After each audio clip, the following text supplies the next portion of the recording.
সিলেটের দক্ষিণ সুরমা কলেজের ছাত্র আরিফুল ইসলাম রাহাত মার্ডারের মেইন আসামি ছাত্রলীগ কর্মী শামসুদ্দোহা সাদিরে অ্যারেস্ট করছে পুলিশের সিআইডিএ। মঙ্গলবার শেষ রাত কুষ্টিয়া জেলার দৌলতপুর ইউনিয়নের কূপ ভিতরের এক এলাকা থেকে সাদিরে অ্যারেস্ট করা হয়। অ্যারেস্ট করার বাদে তারে ঢাকা নিয়ে সংবাদ সম্মেলন করছে সিআইডিএ। বাদে ফাটানি হয়েছে সিলেট। সংবাদ সম্মেলনে সিআইডিএ কইছে রাহাত মার্ডারের ঘটনার সাইরোবাইদে চিত্রি যাওয়া ইনভেস্টিগেশন আরম্ভ করছিল সিআইডিএ। স্পেশাল এসপি মুক্তাদরের হুকুমে এলআইসির একটা এক্সপার্ট টিম কুষ্টিয়া জেলার দৌলতপুর ইউনিয়নের ভিতরে একশোর এলাকা থেকে শামসুদ্দোহা সাদিরে অ্যারেস্ট করছে। সাদি সিলেটের দক্ষিণ সুরমার শিলাম পশ্চিম ফাড়ার মরুম মুবারক আলীর ফুয়া। অ্যারেস্ট করিয়া জিকার করার বাদে সাদিয়ে সিআইডির মার্ডারের কথা স্বীকার করছে। সাদি বয়সে রাহাত তাকি বড়, এর লাগি জুনিয়র হইয়া তাহার লাগি হয়েছিল সাদিয়ে, কিন্তু রাহাতে একটা না মানায় দরবার আসিল তারার মাঝে। ও দরবার তাকিও মার্ডারের ঘটনা ঘটছে। ঘটনার সময় সাদিরর পকেটের চাক্কু আসিল হরি জানাইছে সিআইডিএ।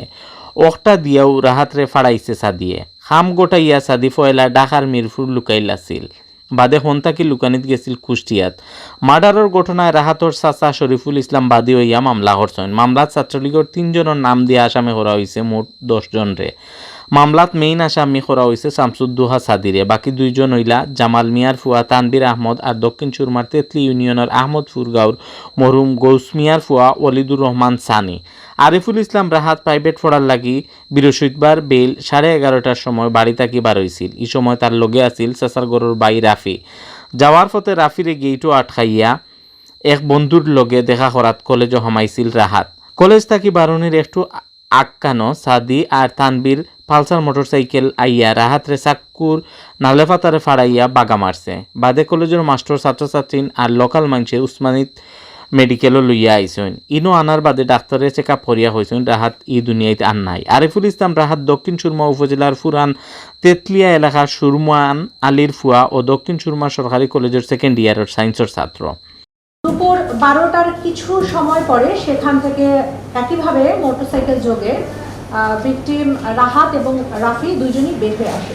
দক্ষিণ সুরমা কলেজের গেটের সম্মুখে স্পিড ব্রেকার আছে, জাস্ট গেটটা পার হলেই 10 গজের মধ্যেই সেই স্পিড ব্রেকারের কাছে যখন এই হোন্ডার গতিটা একটু ধীর হয়ে যায়, আগে থেকে পূর্ব পরিকল্পিতভাবে ওত পেতে থাকা শামসুদ্দোহা সাদি এবং তিনি একটি হোন্ডাতে ছিলেন এবং হোন্ডাটি দূরে থামানো ছিল এবং তার সাথে আরেক সহযোগী ছিল তানভীর। সেখান থেকে শামসুদ্দোহা সাদি দৌড়ে আসে এবং এই হোন্ডার সামনে ভিকটিমের হোন্ডার সামনে এসে সে এখানে দাঁড়িয়ে যায় এবং দাঁড়িয়ে যাওয়ার এক পর্যায়ে খুব এখানে 20 থেকে 30 সেকেন্ডের মধ্যে তার পকেটের মধ্যে একটি চাকু থাকে, সেই চাকুটি দিয়ে সে ছুরিকাঘাত করে এবং ছুরিকাঘাত করে সেখান থেকে পালিয়ে যায়।